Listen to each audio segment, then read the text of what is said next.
네, 다음은 담보물건 가겠습니다. 자, 담보물건은 어디서 왔습니까?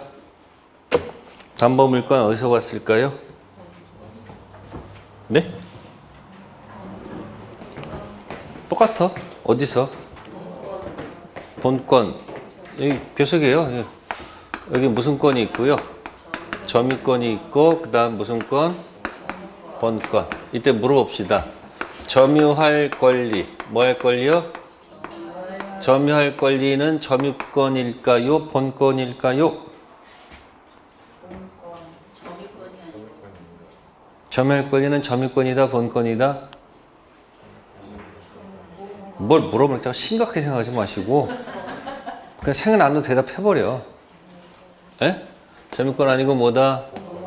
본권이에요. 213조를 읽었더라면 거기 나와요. 몇 조요? 그 프린트물 갖고 다니면 편하잖아요. 접었다가 아무 데나 펴가지고 이렇게 톡톡톡 넘길 수 있잖아요. A4 용지니까. 그러면 본권의 대표가 무슨 건이에요? 소유권이 있잖아요. 소유권은 뭐 할 수 있어요? 사용, 수익, 처분할 권능이 있죠? 내용도 강제하는 거 아시죠? 종류도 강제하고 모두 강제한다. 내용. 그럼 여기서 사용 수익권 주는 게 무슨 물건이고 용익 물건이고 처분권 주는 게 무슨 물건이다. 그러니까 소유자가 여기 무슨 건 설정하면 지상권을 제공하면 이 점유가 와요 안 와요? 지상권자는. 네? 이쪽에 소유자의 뭐가 와요? 소유자의 점유가 오잖아요 이렇게. 그럼 이 점유가 무슨 점유가 되는 거예요? 이 사람은 간접 점유가 되죠. 다음 지역권자한테는 점유가 가요 안 가요? 그럼 지역권자는 뭘 하지 않으니까 이 설정자는 무슨 점유가 아니고 간접 점유가 아니고 현재 점유. 다음 전세권자한테는 점유가 가요 안 가요? 빌려주는 거니까 당연히 뭐가 간다? 보통 점유가 가는데 얘만 점유가 안 가잖아. 그러니까 이 두 가지가 물청 얘기하면 누가하고 누가 같아. 얘만 좀 이상하잖아요. 다음 유치권. 무슨 권? 유치권은 소유자로부터 점유 오는 게 아니죠. 유치권은 이렇습니다. 유치권은 지울게요. 유치권은 어떻게 할까요? 을이 먼저 점유를 하는 겁니다. 뭐 한다고? 이 갑의 물건을 뭐 한다? 타인의 물건을 뭐 한다? 먼저 을이 점유를 하는 거예요. 그리고 점유하면서 물건 관련된 뭐 때문에? 물건 관련된 채권 때문에. 뭐 때문에? 얘가 안 주면 그때 을이 뭐 하겠다는 거예요? 유치할 권리가 생깁니다. 따라서 갑은 절대 이 사람한테는 점유가 없다는 사실이에요.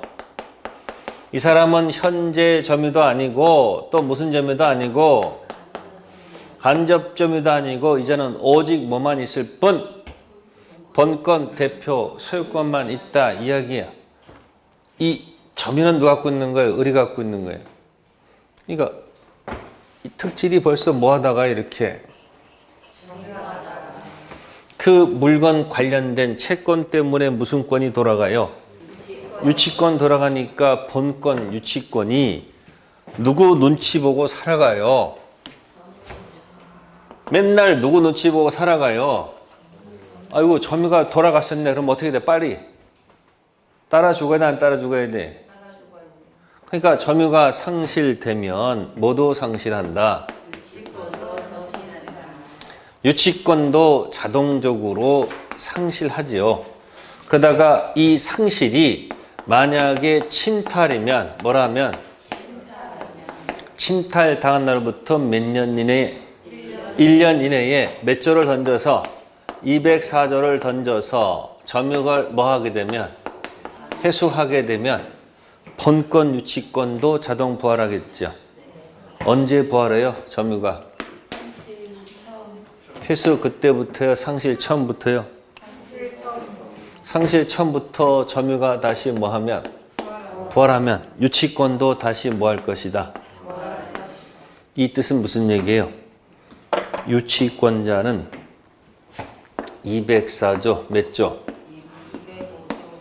이것만 있으면 되지 몇 조를 준용할 필요가 없다는 거예요. 이거 준용할 필요가 없다는 얘기 아니에요. 뭐가 생명이니까. 이게 제일 중요한 게 유치권의 이야기예요.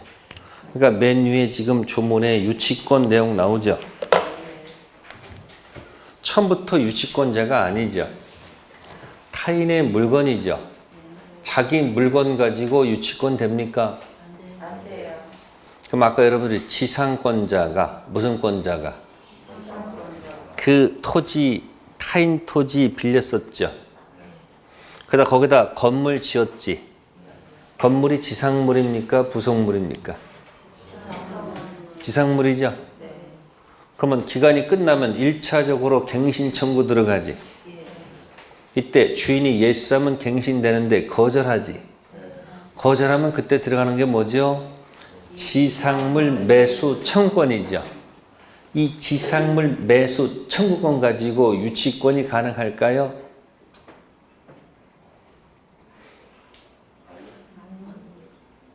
될까 안 될까? 건물이 누구 거예요? 건물이? 아니 을 거 아니요? 을 거, 지 거 아니요? 그 토지, 주인 토지에다가 뭐예요? 그 주인 토지를 점유하면서 그 토지 관련된 채권이 아니잖아. 지상물은 누구 거예요? 자기 거 아니에요?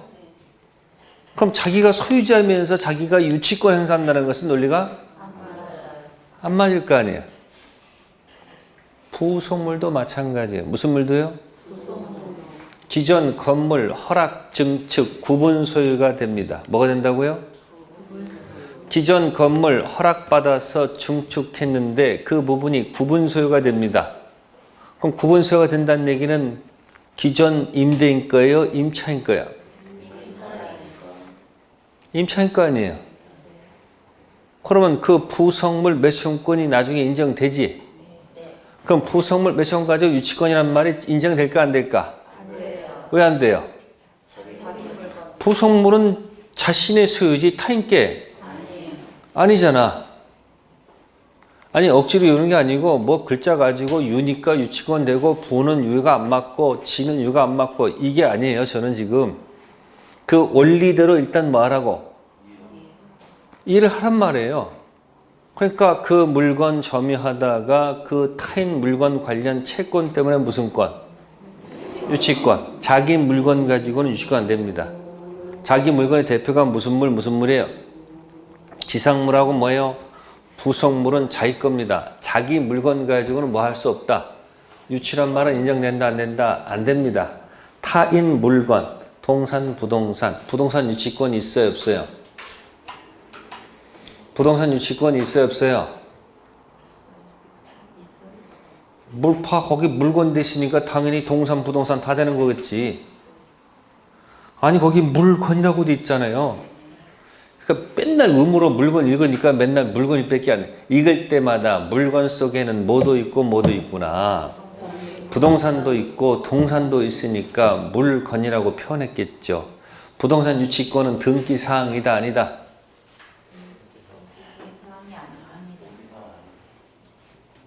등기사항이다 아니다? 아니죠. 왜? 아니 지금 방금 전에 여기 점유가 있을 때 유치권 있고 사라지면 유치권 사라진다고 그랬으니까 그런 권리를 어떻게 등기를 해요? 뭐가 사라지면 끝나는데. 그러니까 미래 중개업자 여러분은 부동산 유치권이 있을 수도 있으니까 항상 임장활동 하셔야 돼 안 하셔야 돼요? 그냥 주인이 불러주는 대로만 써가지고 중개하면 안 되고 특히 요 가까운 건물은 가서 눈으로 볼 수 있는데 혹시 저기 토지 관련된 이야기들은 뭐예요? 저 시골에 토지 팔아달라고 부탁했으면 현장에 한번 가봐야 돼, 안 가봐야 돼? 가봐야 돼요. 안 가보고서 중개했다가 나중에 무슨 건이 나타나면 유치권 나타나가지고 나중에 문제 생기면 어떻게 되는 거예요? 그대로 중개업자가 어떻게 돼요? 자기가 손실 보상해 줘야 돼, 안 해줘야 돼요? 해줘야 돼요. 그 기껏 벌어가지고 그런 거 문제 생겨가지고 뭐야? 한 방에 날릴 수도 있어요, 없어요? 있어요. 있습니다. 그래서 여러분들이 선관주의 의무를 갖추기 위해서 지금 공부하고 있는 거예요. 그 공부를 제대로 안 하면 나중에 중개사고 친단 말이에요. 못 친다고요? 중개사고 치면 어떻게 된다? 이제 동네에서 이제 뭐예요? 쪽팔리는 거예요. 뭐 팔린다고? 그런 것도 모르고 중개했다고 손가락질 받으면 어떻게 되는 거예요? 그 동네 중개 못 합니다. 아셨어요? 유치권은 무슨 사항 아니다? 등기사항 아니에요. 벌써 점유부터 시작하잖아요. 또 그 물건 관련된 관하여 생긴 채권이죠. 물건 관련된 채권이 변제가 있을 때 뭐 받을 때까지? 변제 받을 때까지 그 물건 또는 유가증권을 뭐 할 권리가 있다. 그러면 거기 있는 채권은 대출 채권이 아니죠. 네. 아니 거기 갑이 뭐 빌려준 대출 채권이 아니에요. 그냥 점유하다가 그 물건에 지출한 비용 달라는 채권 때문에 본권, 유치권 돌아갑니다. 그러면 주인은 절대 뭐가 없어요? 점유가 없습니다. 아시겠어요? 그러니까 유치권자가 현재 뭐 하다가 점유하다가 이 채무자한테 직접 점유주는 간접 점유는 인정하지 않습니다. 유치권자 현재 뭐 하다가 점유하다가 누구한테 점유를 주면 안 된다. 저 채무자한테 점유를 주는 순간 유치권 죽는 거야. 그러니까 유치권자가 현재 점유하다가 누구한테 점유 주는 게 아니고 채무자 직접 점유가 아니고 제3자한테 직접 점유 주는 유치권자의 무슨 점유? 간접 점유는 관계가 없습니다. 아시겠어요? 그래서 유치권의 생명은 바로 뭐다? 본권 유치권이 맨날 누구 눈치 보면서 맨날 점유하면서 살아가야 되잖아. 그러니까 별종의 유치권은 뭐라고요? 점유와 운명을 하는 같이 하는 별종이 무슨 권? 유치권. 보통은 본권을 받아서 점유가 들어가죠. 유치권 특징입니다. 자, 그렇다면 유치권자는 점유는 하지요. 그죠? 근데 320조 1항에 우선 변제 받을 권리란 말은 없죠. 근데 그 조문 자체 보면 이해가 안 되는데 그 밑에 저당권을 보게 되면 이해가 돼. 저당권은 우리말로 하면 부동산 담보권이에요. 무슨 권? 부동산 담보권. 그럼 부동산 담보권 받은 자, 저당권자는 채무자 또는 제3자가 점유를 뭐하지 아니하고 채무의 담보로 제공한 부동산에 대해서 네, 다른 채권자보다 자기 채권 뭐 받을 권리가 있다. 그러면 유치권, 저당권은 저당권자부터 시작했지. 유치권은 유치권자란 말이 없어. 그러니까 저 주인은 갑은 유치권 설정자가 아니란 얘기지. 둘이 뭐 계약해서 한 게 아니잖아요. 그러니까 유치권은 담보 물건인데 법정. 계약이 아니기 때문에 법정이고 저당권은 계약한 거니까 뭐예요? 약정. 저당권의 채권은 대출 채권이죠. 은행에서 대출 해줬으니까 부동산 담보 잡고 있는 거 아니야? 그 대출은 약정이죠. 약정. 그래서 그 저당권은 뭐예요? 약정 담보 물건이고 유치권은 그냥 타인의 부동산을 점유하다가 채권 때 유치하는 거니까 뭐예요? 법정. 하나는 뭐고요? 법정, 약정. 그다음에 유치권은 점유가 생명이지. 저당권자는 점유할 이유가 없지. 근데 조문에 우선 변제 받을 권리가 있다고 돼 있지. 근데 유치권은 320조에 우선 변제 받을 권리라는 말은 없잖아. 유치권자 경매권이 있습니까? 저당권자 경매권 있습니까? 네. 왜요? 담보물건. 네, 소유자가 처분권 줬으니까. 그러니까 유치권자 경매권 있어도 우선 변제권 없어. 물상대의성 없어. 저당권자 점유하지 않지만 우선 변제권 있으니까 무슨 성이 있어요? 물상대의성이 있습니다. 서로 이렇게 반대로 가고 있어. 뭐하고 뭐하고? 유치권하고 뭐하고? 저당권. 유치권 공식을 머릿속에 꼭 기억해 두세요. 아시겠습니까? 자, 유치권 가보겠습니다. 329, 328. 타인의 물건 점유하다가 그 물건 관련된 채권 때문에 무슨 권? 본권, 유치권 행사. 자, 첫 번째 법정 담보 물건이죠. 이 채권은 대출 채권이 아닙니다. 따라서 법정 담보 물건. 무슨 물건? 법정 담보물건. 채권 죽으면 종 죽고 채권 가면 따라가야 되겠죠. 그 다음에 무슨 성? 불가분성. 자, 수리비 100만 원 나왔을 때 90만 원 갚았다. 잔액이 남았죠. 잔액만큼 미쳐요? 전부에 미쳐요? 전부에 미치는 것이 무슨 성? 불가분성. 나눌 수 없다. 이 얘기예요. 그 다음에 우선 변제권 없죠. 따라서 무슨 성이 없다? 물상대의성 없습니다. 자, 시험에 나왔던 지문이 이런 거 있습니다. 201호, 202호. 201호 공사대금은 3억. 2호 공사대금은 2억. 총 얼마죠? 네, 총 공사 5억. 총 금액 얼마야? 5억. 네, 이 5억 채권을 가지고 자, 201호, 202호 다 점유하면 좋은데 어디만 점유를 한다? 201호만 점유를 하고 있고 202호는 뭘 하지 않는다? 점유하지 않습니다. 그러면 201호에 대한 뭐만 있는 거예요? 여기만 유치권이 있는 거지. 어디는 유치권 있는 거 아니다. 202호는 점유를 안 하니까 무슨 권이 없어요? 그럼 총 공사대금 얼마 가지고? 201호만 유치권 행사하고 있다는 얘기죠?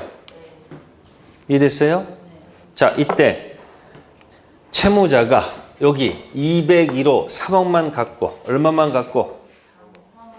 201호는 얼마예요 지금? 3억 갖고 유치권 소멸을 청구할 수 있다 없다? 3억만 갖고서 201호 유치권 소멸 청구할 수 있다 없다? 없죠. 얼마가 남아있기 때문에. 그러면 2억이 남아있는 동안 여전히 유치할 수 있는 거 없는 거예요? 있죠. 이게 무슨 성? 불가분성. 그러면 이쪽 경매할 수 있어요 없어요? 202호는 경매할 수 자, 여기 우선 변제 받을 수 다 없어요. 무슨 건은 있어도 무슨 변제는 없다.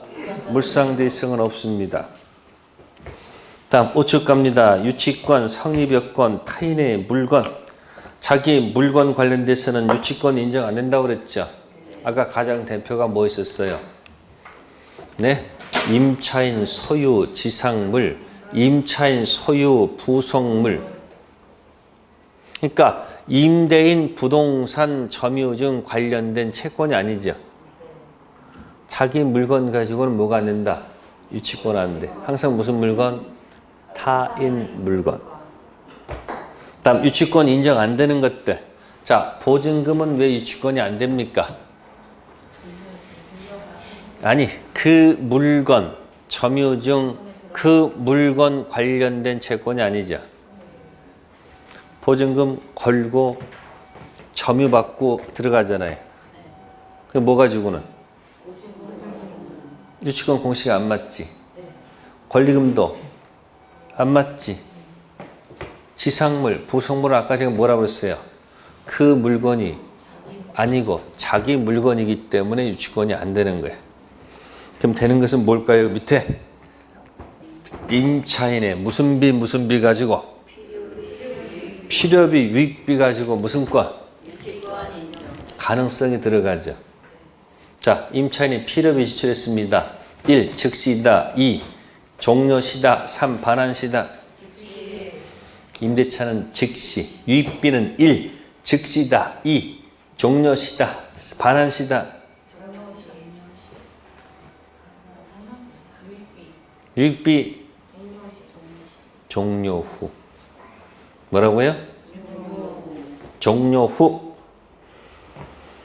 다음에 그 밑에 거 있네요. 과거 채권, 별파색 과거 채권 가지고 현재 뭐 하고 있으면 유치권 인정된다, 안 된다? 됩니다. 물건 관련된 채권이기 때문에, 뭐이기 때문에? 보통은 현재 그 물건을 현재 점유하다가 현재 채권 가지고 유치권 행사하는 것이 맞죠. 근데 이제 무슨 채권 가지고 과거의 채권이 있고 우연히 그 물건을 뭐 하고 있으면 점유하고 있으면 유치권 행사에도 관계없다 이야기예요. 공평하다 그 얘기예요. 물건 관련된 채권이니까 과거 채권, 현재 채권 관계없이 현재 뭐 하고 있으면 점유하고 있으면 공평 원칙에 입각해서 무슨 권? 유치권 인정해도 좋습니다. 그래 맨 마지막에 있는 거 있습니다. 채무자를 무슨 점유? 직접 점유하는 유치권자의 간접 점유는 뭐 하지 않는다? 아까 저기 갑은 절대 뭐 주면 안 된다. 점유 주면 큰일 난다고 그랬지. 그러니까 유치권자 현재 점유, 채무자 직접 점유가 아니고 제3자 직접 점유주는 간접 점유만 인정합니다. 그러니까 저기 갑의 허락을 얻어서 유치권자가 제3자한테 임대할 수도 있죠. 누구의 허락 얻어서?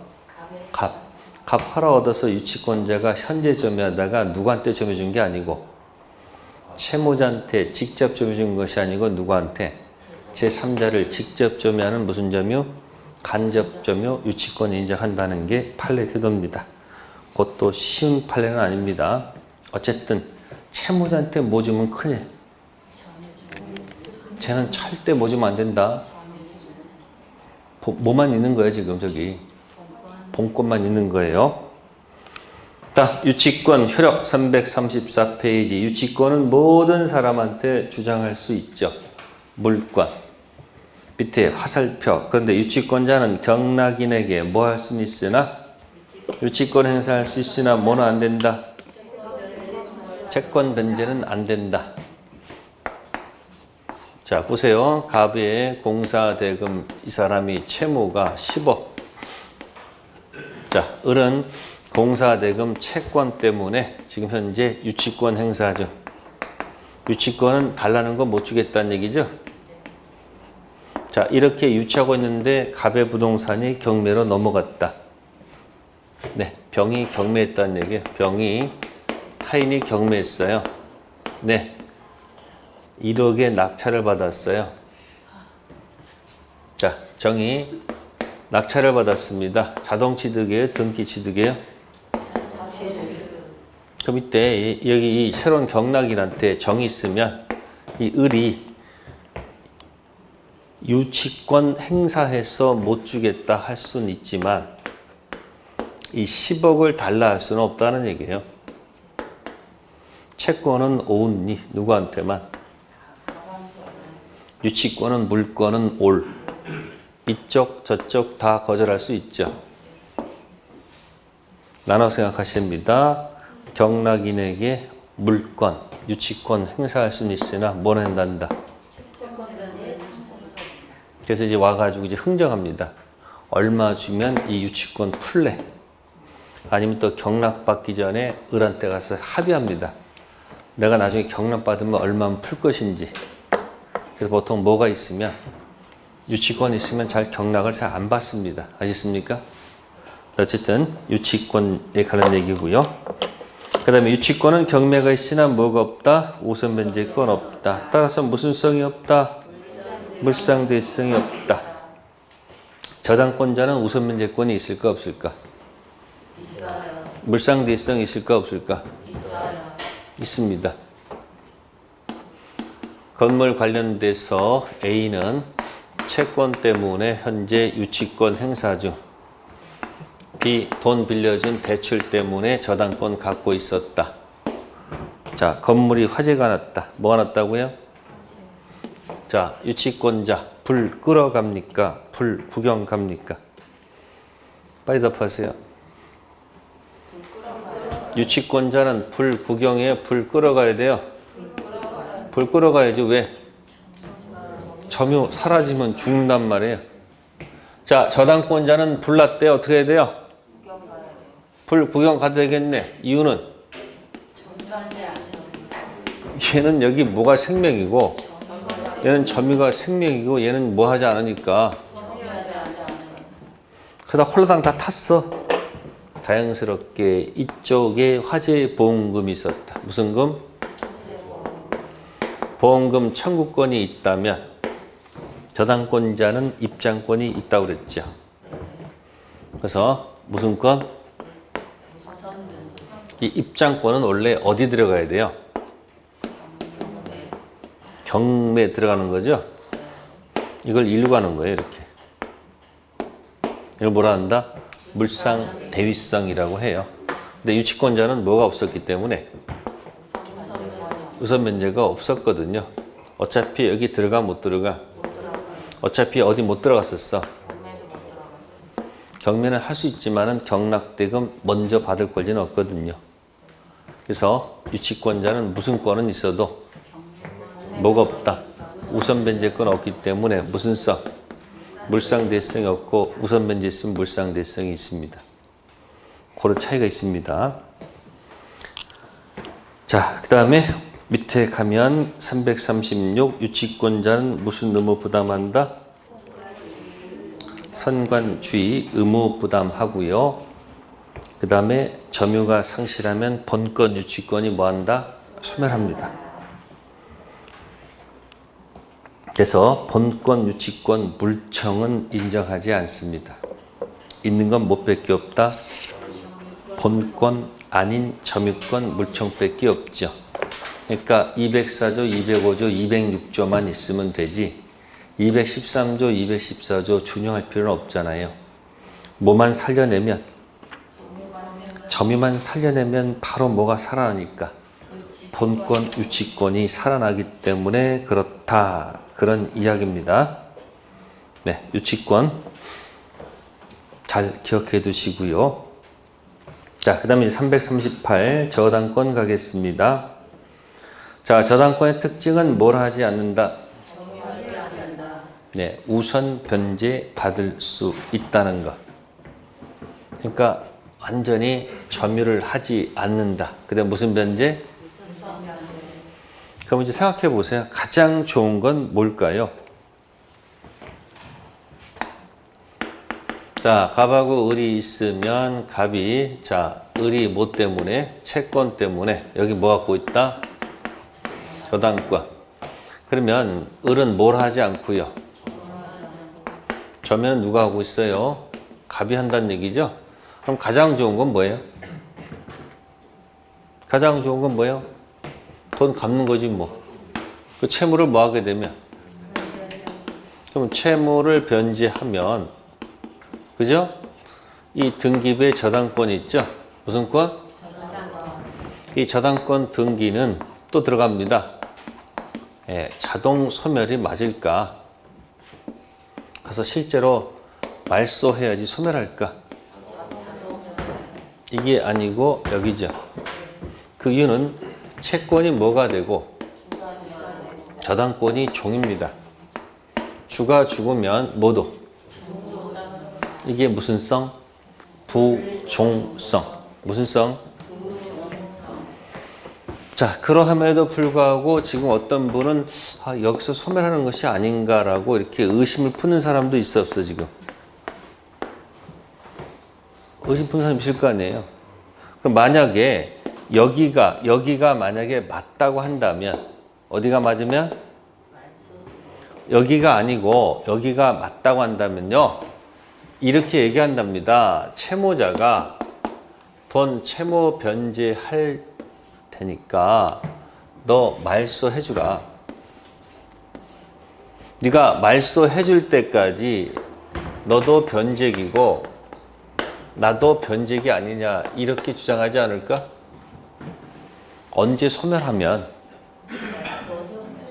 이때 소멸한다 그러면은 채무자가 뭐라고 그래요? 네가 이 말소 해줄 때까지 나도 돈 안 갚을 거야 라고 항변하지 않을까?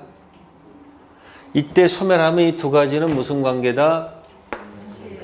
무슨 관계? 동시이행 관계 들어가면 그 밑에 붙는 단어가 뭐예요? 항변권. 항변할 권리가 있죠. 항변권이 있으면 뭐예요? 그 자체, 무슨 지체? 이행지체, 뭐가 면제받아요? 책임 면제받잖아요. 그러면 여기 지연이자가 붙어요, 안 붙어요? 아니, 지연이자가 붙어요, 안 붙어? 안 붙지. 뭐가 아니니까. 이행지체가 아니니까 안 붙는다는 얘기야. 이게 무슨 관계면? 여기가 맞으면. 그럼 만약에 돈 하루에 지연이자를 갖다가 만약에 50만 원씩 약속했으면 네가 지어줄 때까지 안 갚겠다 하더라도 뭐가 안 붙어요? 근데 어디가 맞으면? 자동 소멸 여기가 맞으면 이 두 가지 무슨 관계가 아니야? 그러면 이쪽은 변제기가 아니란 얘기지. 이게 변제기란 얘기지. 그때 쓰는 용어가 뭐야? 한쪽은 변제기, 한쪽은 변제기 아닐 때 쓰는 말. 무슨 의무자? 선이행 의무자는 무슨 권이 없다? 무슨 권이 없다? 항변권이 없으면 없는 사람이 이행하지 않으면 바로 뭐에 빠지는 거예요? 이행지체에 빠지네. 그럼 계속 뭐가 붙을 것이다? 그러니까 돈 갚을 날짜에 안 갚으면 그 다음날부터 이제 뭐가 붙어요? 꼬박꼬박 붙는다 이야기예요. 이해됐어요? 그러니까 채무 변제와 등기 말소는 무슨 관계가 아니다? 동생 관계가 아니다. 따라서 채무 말소는 나중 의무고 돈 갚는 게 무슨 의무? 선이행 의무. 이해됐어요? 그럼 이런 얘기도 또 동생 관계에서 나올까 안 나올까? 나옵니다. 그럼 응용하세요. 가등기 담보 말소와 돈 갚는 건 무슨 관계가 아니다? 양도 담보 말소와 채무 변제는 무슨 관계가 아니다? 다 같은 이야기입니다. 아시세요? 채권하고 담보가 들어가면 채권이 주고 담보가 종이기 때문에 무슨 관계에 있기 때문에 주정 관계에 있으니까 채무 갚는 것하고 그 등기 말소는 무슨 관계가 아니다. 그럼 뭐가 선의의무예요? 돈 갚는 게 선이행 의무. 안 갚으면 그 다음부터 뭐가 붙어요? 지연이자가 붙는다. 그럼 만약에 이제 문제는 채무를 뭐 하지 않으면, 채무를 이제 뭐 하지 않으면, 이행하지 않으면 할 수 없지 뭐. 저당권 뭐 할 수밖에 없어요. 채무를 변제하지 않으면 할 수 없죠. 뭐 실행하는 거예요? 네, 저당권 뭐 한다? 실행. 누가 실행하는 겁니까? 채권자. 그게 보통 이제 경매로 집어넣겠죠. 뭐로 집어넣는다고요? 그럼 경매 집어넣은 경락대금을 다 완납하겠죠. 그럼 자동취득, 등기취득. 그럼 저당권 왜 실행한 거예요? 아니 자신의 채권을 뭐하기 위해서? 회수하기 위해서 한 거 아니에요? 그러면 이 저당권 실행한 사람은 무슨 면제가 있습니까? 그럼 입장권 있는 사람이 혼자일까? 또 뒤에 붙어 있을 수도 있을까? 그런 권리관계 때문에 입장에서 받을 권리가 제한되어 있겠지. 그죠? 그래서 프린트물 해보시면은 피담보 채권 범위. 무슨 범위요? 342. 경락대금에서 어디서 어디까지 뽑아갈 수 있을까? 꼭 기억해 두셔야 합니다. 첫 번째, 뭐 뽑는다? 원본. 제일 크겠죠? 등기돼 있어야 되겠지. 두 번째, 약정이자. 무슨 이자요? 이것도 등기부에 기재가 돼 있어야 되겠지. 세 번째, 위약금. 등기된 위약금. 약속 위반했을 때 제때 안 갚으면 벌칙금으로 또 얼마 주겠다 하는 경우도 있을까 없을까? 네, 또 등기된 위약금. 왜? 뒤에 후순위 권리자가 이의가 없어야 되겠죠. 자기보다 앞에 뽑아가는 사람에 대해서 이의가 있으면 이의 제기할 수 있겠죠. 뭐 등기돼 있으니까 알려진 거고, 등기된 이자, 등기된 위약금은 뒤에서 할 말이 없죠. 근데 그 다음 거 있습니다. 채무 불려는 무슨 배상? 아니, 지연이자 1년분 있잖아요. 무슨 분? 지연이자 1년분. 아까 돈 안 갚으면 그 다음날부터 뭐가 붙는다고 그랬어? 그럼 맨 앞에 있는 사람이 저당권을 일부러 3년 뒤 늦게 실행하면 지연 이자를 3년치 가져가게 되면 그 뒤에 있는 사람은 불리하잖아. 그러니까 뒤에 있는 후손이 권리자 보호하기위해서 지연 이자만큼은 몇 년분? 1년분. 그 다음에 채무자가 돈 안 갚아서 할 수 없이 채권자가 저당권 실행했잖아요. 들어갈 때 비용 들어야 안 들어요? 그런 것들. 그 들어간 경비들은 다 먼저 받아가야 돼, 안 받아가야 돼? 받아가야 되겠죠. 그래서 마지막 두 개는 등기 없이도. 앞에 세 개는 뭐가 돼 있어야 되고요? 등기돼 있어야 합니다. 이때 이제 가장 많은 논란은 지연이자 1년분. 몇 년분? 지연이자 1년분. 누구를 위해서? 후순위 권리자형입니다. 채무자 설정자는 지연이자 1년분 주장할 수가 없습니다. 피담보 채권 범위는 채무자가 관여할 바가 아니죠. 그래서 5가지입니다. 첫 번째 뭐예요? 원본 찍고, 두 번째 네, 약정 이자, 세 번째 위약금, 세 번째는 이제 체불 손배, 지연 이자. 무슨 이자? 요건 몇 년분이다? 1년분의 하나고요. 그 다음에 저당권 무슨 비용? 실비. 끝에 거 2개 잘 기억하세요. 거꾸로 항상 연습하세요. 거꾸로 뭐부터? 실행 비용, 지연이자 1년분, 위약금, 이자. 그 다음 뭐요? 원본. 네, 남는 거 있으면 그 다음 타자가 와서 받아가면 됩니다. 네, 이거는 채무자가 뭐 하지 않았을 때, 이행하지 않았을 때 쓰는 겁니다. 그 다음에 프린트물에 343 목적물 범위. 무슨 범위요? 네, 거기 보시면은 부합물, 종물, 종된 권리에 뭐가 미친다? 자, 부합물에 아까 대표가 뭐 있었어요? 네? 기존 건물이 있었다. 뭐 받아서? 허락받아서 뭐 했다? 증축. 근데 구조상 이용상 독립성이 없어. 그럼 뭐가 안 돼요? 구분 소유가 안 되거든요. 그럼 뭐 하는 거예요? 기존 건물에 부합한다. 이때 쓰는 단어가 뭐다? 부합물. 그렇다 한다면 기존 건물에 뭐가 설정돼 있었단다면, 기존 건물에 저당권이 설정돼 있었단다면 당연히 부합된 물건에도 효력이 뭐예요? 그럼 이제 이거는 경락이니 누가? 요거도 취득하고 요거도 취득한다는 얘기예요. 아시겠어요? 다음, 주물에 저당권 설정하면, 어디 설정하면? 주물에 저당권 설정하면 글자 그대로 종이니까 어디에도 저당권 효력이 미쳐요? 주된 물건에 효력이 미치면 어디도 미친다? 다음, 종된 권리. 무슨 권리요? 그러면 종물에 효력이 미치면 당연히 어디에도 미칠까? 무슨 권리에도? 당연히 효력이 미칠까 안 미칠까? 미친다. 그럼 이 종된 권리가 도대체 뭘까 하는 얘기죠. 뭐 이런 경우입니다. 갑토지에 을이 토지 임차권 설정받았다. 무슨 권이요? 을이 설정받아가지고 여기다가 건물을 축조했다. 뭘 축조했다? 건물 누구 거? 자, 을이 이 건물을 은행에 담보대출 받아서 뭐 받아서? 담보받아서 여기다 뭐 설정했다? 저당권 설정했다.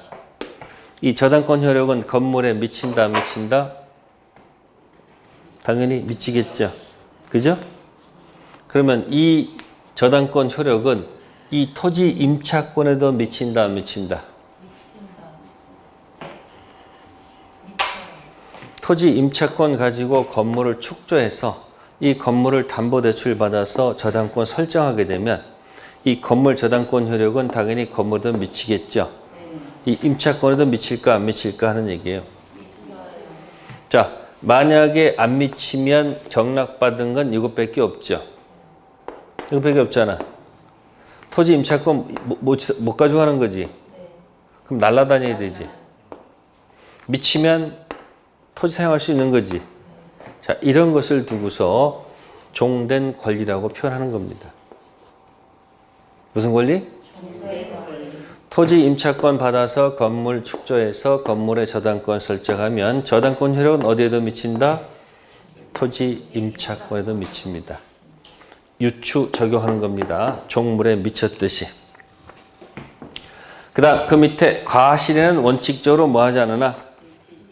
미치지 않아. 부동산 압류는 뭐 한다? 미친다. 아까 저당권자 점유한다 그랬어? 안 한다 그랬어요? 안 한다 그랬잖아요. 그럼 안 하고 있으니까 과실은 누가 가져갈까? 점유하는 자가 가져가겠죠. 갑의 명칭이 누구예요? 저당권 무슨 자? 설정자. 을의 명칭은? 그러니까 저당권 효력은 여기는 안 미쳐요. 누가 가져가는 거니까? 설정자. 다만 채무자가 이행하지 않아서 저당권자가 목적 부동산을 압류하게 되면 뭐 하게 되면? 그때는 미쳐도 상관없습니다. 그러니까 뭐 하기 전에는? 압류 이전은 점유하는 설정자가 취득하고 압류 후는 채권자, 저당권자가 취득한다. 자, 그래서 그거 하나 기억해 두시고 그 다음에 이제 일괄경매. 거기다가 이제 별표. 무슨 경매? 일괄경매. 네. 다시 여기 돌아왔습니다. 아까 법정 지상권 이야기를 아까 살짝 하다가 말았었어요. 자, 일괄경매. 무슨 경매? 네. 토지의 저당권 설정 당시. 토지의 저당권 설정 당시 자, 아무것도 없었고 같았고 달랐다. 아까 세 가지 한 적 있었죠. 어느 때가 그림이 예뻐요? 그럼 이때만 뭘 인정한다? 이때는 건물이 뭐가 돼도 여기는 법지 없습니다. 였죠?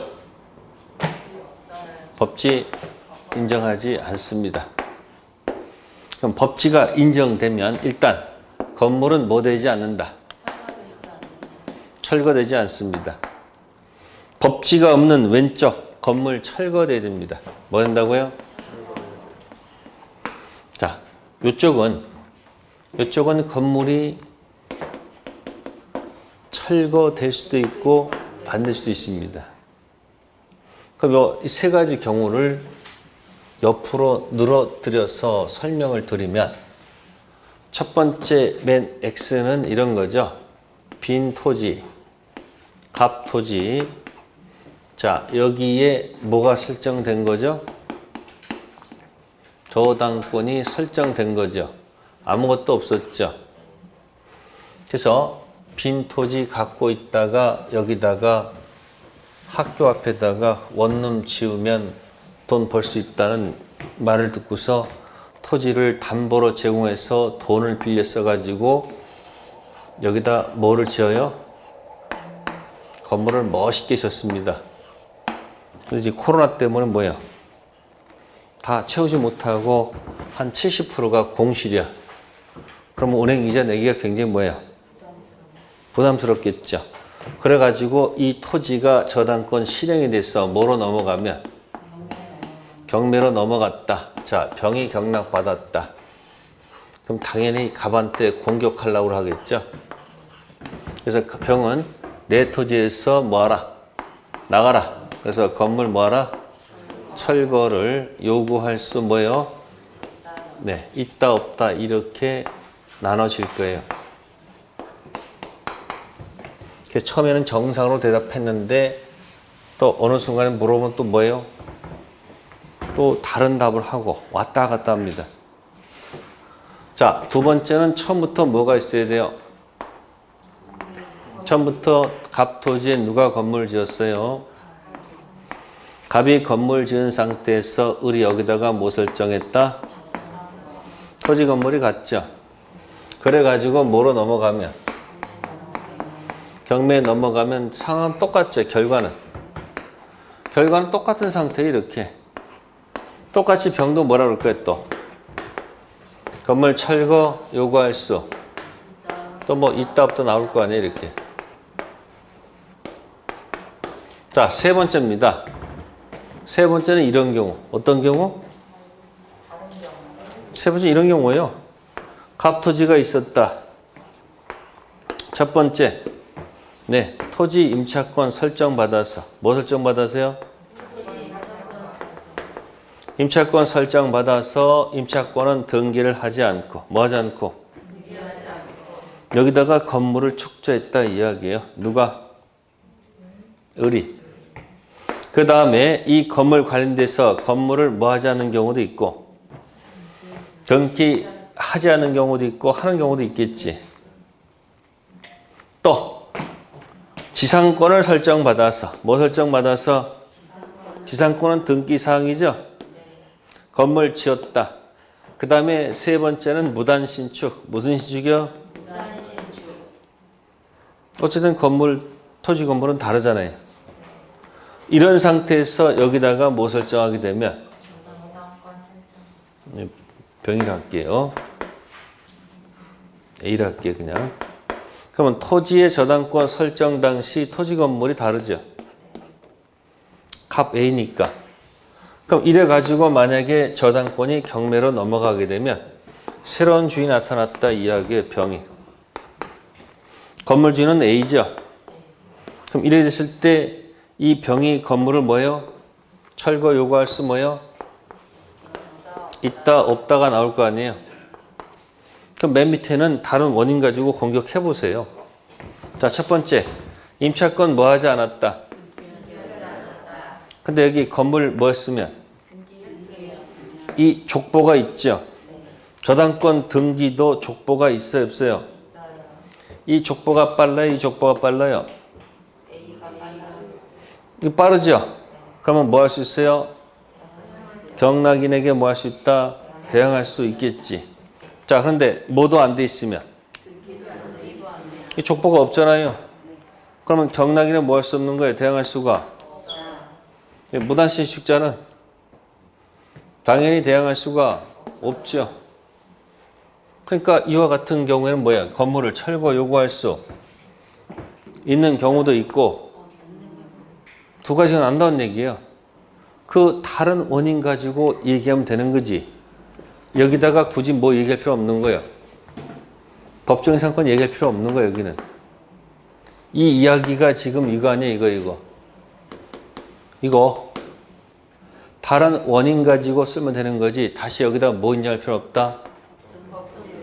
그럼 그 다른 원인 때문에 철거가 될 수도 있고 안 될 수도 있는 건 운명이죠.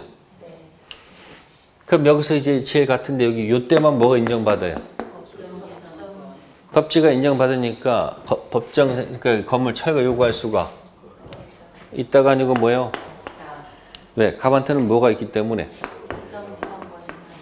있기 때문에 그렇다는 얘기예요. 근데 여기는 뭐가 없어서요? 법지가 없잖아요 지금. 그러면 철거 요구할 수 있다 없다?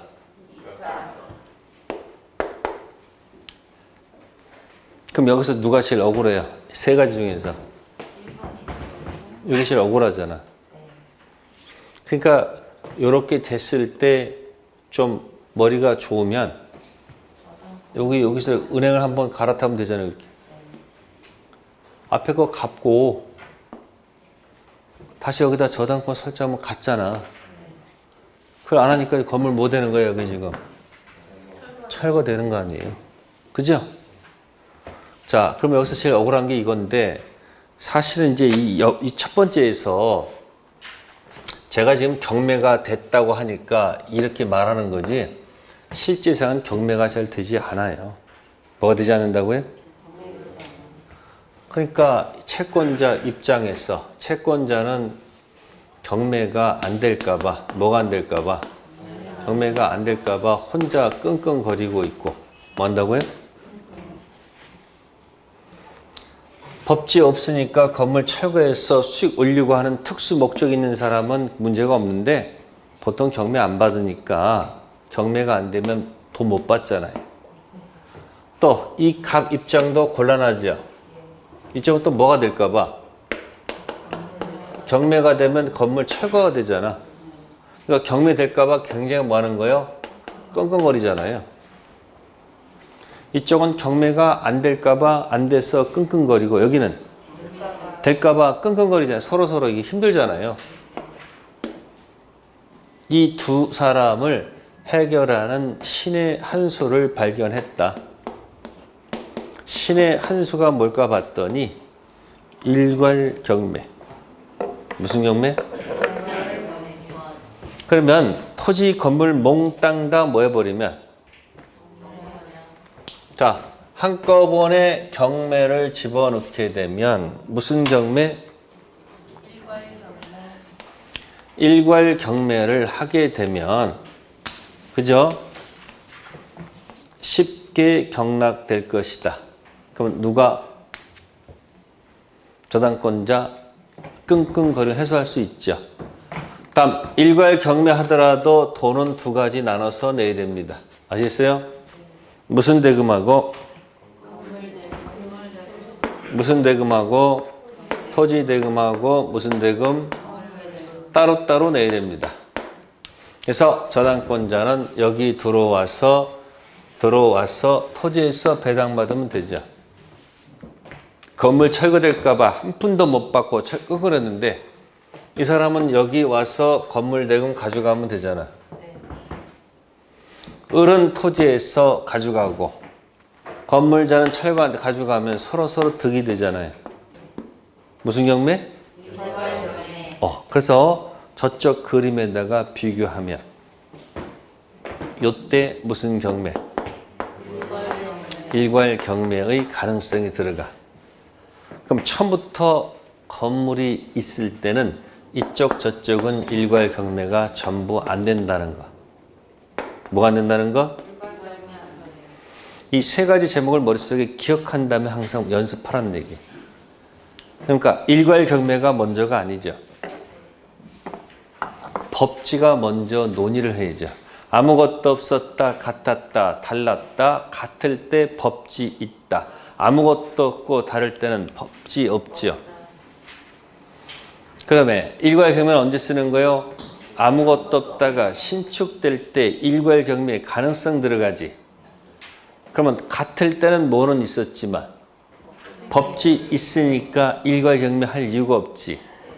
다르면 뭐도 없고 법지도 없고 일괄 경매 할 이유가 없는 거야. 그러니까 일괄 경매 문제가 나오면 앞에 이 표가 나와야 돼, 안 나와야 돼? 갑자기 스크린이 싹 올라야 안 올라요? 근데 보여 안 보여 사실은? 아니 머릿속에 그랬잖아. 머릿속에 아무것도 없다, 같았다, 달랐다, 같을 때 법지 있고 일괄 경매 안 되고, 다르면 뭐도 안 되고, 법지도 없고 일괄 경매도 없고, X일 때 법지 없었으니까 무슨 경매? 거기 가는 거야. 그래서 여기 일괄 경매에 나대지 저당권 설정 후 건물이 신축됐을 때 아까 뭐가 없었기 때문에 법치가 없어서 건물 날아가잖아요. 그래서 자 포인트는 또 경매 당시 토지 건물이 뭐야 돼요? 같아야 돼. 그러니까 보세요. 아무것도 없다가 법지 없다가 같아야 돼. 언제? 경매 당시 같아야 돼. 건물 누가 지었는지 묻지 말고요. 누가 하시는 관계없이 경매 당시 뭐 하면? 같다면 can. 토지 건물 일괄 경매 can. 뭐만 경매 can? 토지 경매 청구할 수 있다는 거예요. 그러니까 일괄 경매는 선택할 수 있는 거지 뭐가 아니다. 의무가 아니잖아. 끝까지 나는 뭐만 하겠다. 건물만 경매하겠다면 어떻게 되는 거예요? 건물만 가는 거예요. 네, 그래서 344페이지 한번 가보세요. 몇 페이지요? 344페이지. 네, 344쪽 가시면은 3번에 뭐가 나와요? 저당 토지 위에 뭐예요? 건물. 토지를 저당권에 목조한 경우 그 토지의 건물 저당권 효력이 미치지 않으면 물론이다. 그러나 민법은 일정한 경우에 저당 토지 위에 저당권을 설정한 후 설정자가 토지의 건물을 뭐예요? 축조한 때 저당권자는 토지와 함께 건물에 대해서도 경매를 뭐 할 수 있다? 청구할 수 있다. 그러나 건물에 경매될 것에는 뭐를 갖지 못한다? 우선 변제권 가지지 않는다. 근데 그거 가지고는 불충분합니다. 완벽하지가 않습니다. 그래서 이제 연습하셔야 돼. 아까 왼쪽에다 그리세요. 뭐라고? x 이코로 다르다. 그러면 x일 때는 법지 x죠. 같을 때 법지 있죠. 다를 때 법지 없죠. 다를 때는 일괄 경매도 안 되죠. 같을 때 법지 있지만 일괄 경매 안 되지. 그러면 첫 번째만 일괄 경매 가능하지. 그것도 언제? 언제? 경매 당시 같을 때 can. 경매 당시 같다면 can이 뭐야? 토지, 건물, 일괄 경매 can. 하기 싫으면 뭐만 경매 can? 토지만 경매해도 좋다. 그런 얘기야. 그렇고 슬쩍 토지만 경매했을 때 뭐만 했을 때? 경매했을 때 건물 철거 요구할 수 있을까 없을까? 이렇게 또 물어보면 또 한참 헤맵니다. 철거 요구할 수 있는 거 없는 거예요? 원래 뭐가 없었기 때문에 철거 요구할 수 있다 없다? 있습니다. 그러니까 사실은 먼저 무엇을 논의하고 법정 지상권을 논의한 다음에 순서가 일괄 경매예요. 같거나 다르면 절대 무슨 경매 이 얘기하면 안 돼. 나대지 저당권 설정 후 신축되고 같을 때 경매 같을 때 무슨 경매? 일괄 경매 들어갑니다. 시험에 자주 나옵니다. 그래서 법지하고 일괄 경매를 막 섞어 가지고 다음 중 법정상권이 뭐 인정되는 것 안 되는 거 할 때 꼭 섞여 놓는 거 조심하시고요. 그 다음에 이제 물상대위. 무슨 대위요? 네, 보상금에는 물상대위가 되는데 매매대금에는 뭐가 안 된다? 물상대위가 안 된다. 자, 저당권 붙은 토지가 있었다. 그런데 어느 날 저당권 붙은 토지가 첫 번째 수용되는 경우도 있고 매각되는 경우도 있습니다. 해볼게요.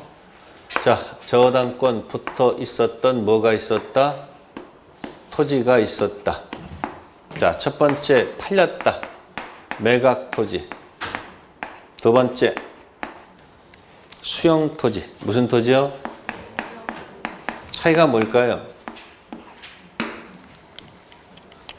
수용 토지는 이건 원시 취득입니다. 무슨 취득이요?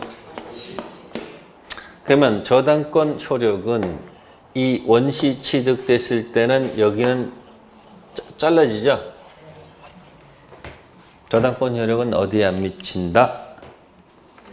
수용 토지에 미치지 않죠. 못 들어오죠? 그러면 못 들어온다는 얘기는 이 토지 경매할 수 없다는 얘기예요. 뭐 할 수 없다고요? 그 무슨 대금이 없어요, 여기는?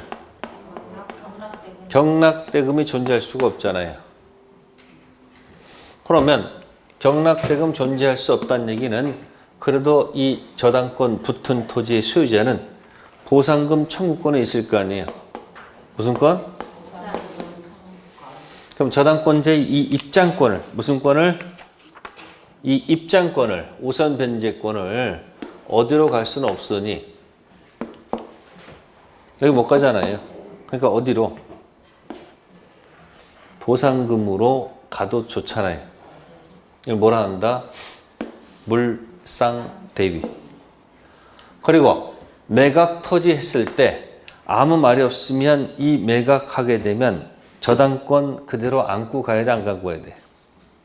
말이 없으면. 아니 저당권 붙은 토지 살 때는 뭐예요? 말이 없으면 그대로 안고 가야 되겠지. 그럼 매각 토지는 원시 취득입니까? 승계 취득입니까? 매매. 승계 아니에요. 안고 가야 될 거 아니에요. 그럼 저당권 세력은 어디에도 미친다? 승계 쓰니까 뭐도 미쳐요? 미쳐요? 미치지. 저당권자는 토지 소유자가 팔거나 말거나 누나는 깜짝 안 해요. 왜 계속 이렇게 뭐하니까? 미치니까. 미친다는 얘기는 여전히 뭐 할 수 있다는 거야? 매각 토지를 경매할 수 있다는 얘기네. 경매하면 뭐가 나와요? 경락대금이 존재해야 해요. 그럼 어디 가서 입장권 행사하면 되는 거예요. 이거 타고 들어가면 되잖아요. 이렇게 타고 들어가면 되잖아요. 이렇게. 그럼 팔았을 때 여기 매각대금이 있을 거 아니에요. 무슨 대금이요? 매각대금이 있으면 여기다가 입장할 필요는 없잖아요. 분명히 팔 때 어떻게 팔았을 것 같아요? 말이 없으면 저 피담보 채권 안고 사지 않았을까? 아니 안고 사면은 나중에 저당권 금액만큼 뭐예요? 제외하고 샀을 거 아니에요? 그렇잖아요. 그러니까 어디에 공격하면 안 되는 거예요? 아니 지금 빼고서 지금 받아갔는데 여기다 물상대성 들어가면 돼? 안 돼? 안 돼. 그래서 여기 두 가지 보상금하고 매각대금 했을 때는 수용토지와 매각토지를 기억하세요. 무슨 토지? 수용토지와 매각토지. 수용토지는 원시취득, 매각토지는 승계취득. 그러니까 수용토지는 효력이 안 미치니까 경락대금이 존재하지 않으니까 보상금으로 입장하면 되고, 매각토지는 무슨 취득이니까? 승계취득이니까 거기 경락대금에서 받아가면 되는 거지 매각대금은 관여할 필요가 없다는 얘기예요. 네, 그래서 물상대위. 유치권은 아까 뭐가 없어서? 우선 변제권 없어서 무슨 성? 물상대위성 없었죠. 전세권자는 아까 입장권 있었죠. 그럼 무슨 성도 있는 거예요? 물상대위성도 있겠지. 자, 그 다음에 프린트물에 349 제3취득자 무슨 자요? 네, 저당권 후 들어간 지상권, 전세권 소유자를 얘기합니다. 어디 붙은 후? 네, 이 토지에, 갑토지에 이미 을이 뭐 갖고 있는데 채권, 저당권 있어서 그 뒤에 들어간 A 무슨 권? 소유자든지 또는 무슨 권? 지상권 받은 사람이든지 또는 무슨 권? 전세권. 자, 여기가 기준이라면 전부 다 저당권 실행돼서 경매로 넘어가면 다 삭제되는 것들입니다. 전부 다 뭐 되는 사람들? 그러니까 제3취득자는 얼굴에 죽을 각오를 해야 돼요. 무슨 각오요? 뭐 보고 들어가는 순간 저당권 보고 들어가는 제3취득자들은 경매가 되기 전까지는 문제가 없는데 저당권 실행되면 전부 다 뭐예요? 삭제. 말소 기준 권리 뒤에 있는 3취득자들, 후순위들은 전부 다 죽는 사람들이야. 그럼 이런 사람들이 하는 방법은 돈이 아주 여유가 있을 때, 뭐가 있을 때? 돈이 아주 여유가 있으면 어떻게 하면 돼요? 첫 번째, 거기 경락 받아보는 거예요. 경매인 자격으로 다 뭐 해버려? 받아버려. 다음에 아주 조금 여유가 있으면 어떻게 돼요? 두 번째 제목이 뭐예요? 무슨 변제? 이 금액을 없애버려서 유리한 지위를 차지할 수 있다는 얘기예요. 이것도 없으면 어떻게 되는 거예요? 아무것도 없으면 당해야지. 이때 거기 무슨 청구권? 이게 이제 203조 점유자 비용 상한 청구권. 그 필요비 유익비를 경락대금에서 제일 먼저 받을 수 있다는 겁니다. 제3취득자 어디 들어간 사람들? 저당권 후 들어간 사람들. 제3취득자 아주 여유가 있으면 뭐한다? 경매인이 돼버리고요. 조금 여유가 있으면 그 앞에 금액 대위 변제고 아무것도 없으면 뭐 바다에서 들어갔어. 이때 경락대금에서 그동안 들어갔던 필요비, 유익비 이것을 가지고 뭐한다? 우선 상환 받는다. 조문 가지고 얘기한 거예요. 네, 맨 마지막 거 350페이지 있는 거 저당권자 뭐 하지 아니함으로 점유자니까 204, 205, 206조 없죠? 따라서 213조 준용할 수 없죠? 몇 조만 준용해요? 214조. 네, 어디랑 같습니까? 지역권이랑 같죠. 그래서 지상권, 전세권, 점유가 내려오죠.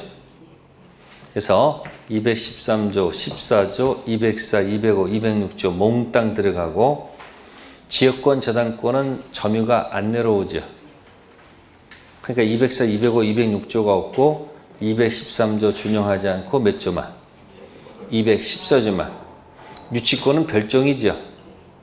먼저 뭐가 돌다가 점유 돌다가 채권 유치권이니까 거긴 204, 205, 206조만 있으면 되지. 213조, 14조 준용할 필요가 있다 없다? 없다는 거. 네, 그 다음 끝에 거 주가 소멸하면 뭐도 소멸한다? 종도 소멸합니다. 이게 무슨 성? 그래서 아까 채무 변제와 저당권 등기 말소는 무슨 관계가 아니다? 동시이행 관계가 아닙니다. 아시겠어요? 네, 오늘은 거기까지 하겠습니다. 고생들 하셨고요. 네, 다음 주에는 계약복 가도록 하겠습니다. 네, 다음 주에 뵙겠습니다. 감사합니다.